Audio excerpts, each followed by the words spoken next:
ഒന്ന് കാണുന്ന സമയത്ത് ഈ ഒരു 5 ചോദ്യങ്ങൾ ചോദിക്കുന്നവരോട് മനുഷ്യന്മാർക്ക് ഒരു തരം വെറുപ്പായിരിക്കും.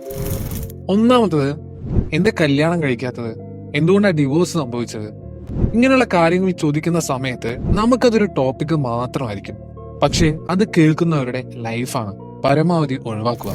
രണ്ടാമത്തത്, കുട്ടികളായില്ലേ, എന്തുകൊണ്ടാ കുട്ടികളെ പ്രസവിക്കാത്തത് എന്നിങ്ങനെയുള്ള ചോദ്യങ്ങൾ ചോദിക്കാതിരിക്കുക. അത് അവരുടെ പേഴ്സണൽ ഡിസിഷൻസ് ആണ്. മൂന്നാമത്തത്, നീ കറുത്തു പോയല്ലോ, അല്ലെങ്കിൽ നിന്റെ തല നരച്ചല്ലോ, തലമുടി പോയല്ലോ, ഇങ്ങനെയുള്ള ചോദ്യങ്ങൾ ചോദിക്കാതിരിക്കുക. കാരണം മനുഷ്യന്മാര് ഓൾറെഡി പല കാരണങ്ങൾ കൊണ്ട് വളരെ സ്ട്രെസ് ആയി നിൽക്കുന്ന സമയങ്ങളായിരിക്കും. ആ സമയത്തായിരിക്കും ഈ ചോദ്യങ്ങൾ പോയി ചോദിക്കുന്നത്. ഓൾറെഡി സ്ട്രെസ് ഉള്ളവരുടെ സ്ട്രെസ് കൂടും. നാലാമത്തത്, ബോഡി ഷെയ്മിങ് ചെയ്യരുത്. നീ തടി വെച്ചല്ലോ, നീ തടി കുറഞ്ഞല്ലോ, ഇങ്ങനെയുള്ള ചോദ്യങ്ങളൊക്കെ ഒഴിവാക്കണം. അഞ്ചാമത്തത്, നീ എന്താ ഇങ്ങനെ ഇരിക്കുന്നത്, നീ എന്താ ഇങ്ങനെ നടക്കുന്നത് എന്നുള്ള അവരുടെ പേഴ്സണൽ കാര്യങ്ങളിൽ ഇടപെട്ടുള്ള ചോദ്യങ്ങളും ഒഴിവാക്കാൻ ശ്രദ്ധിക്കണം.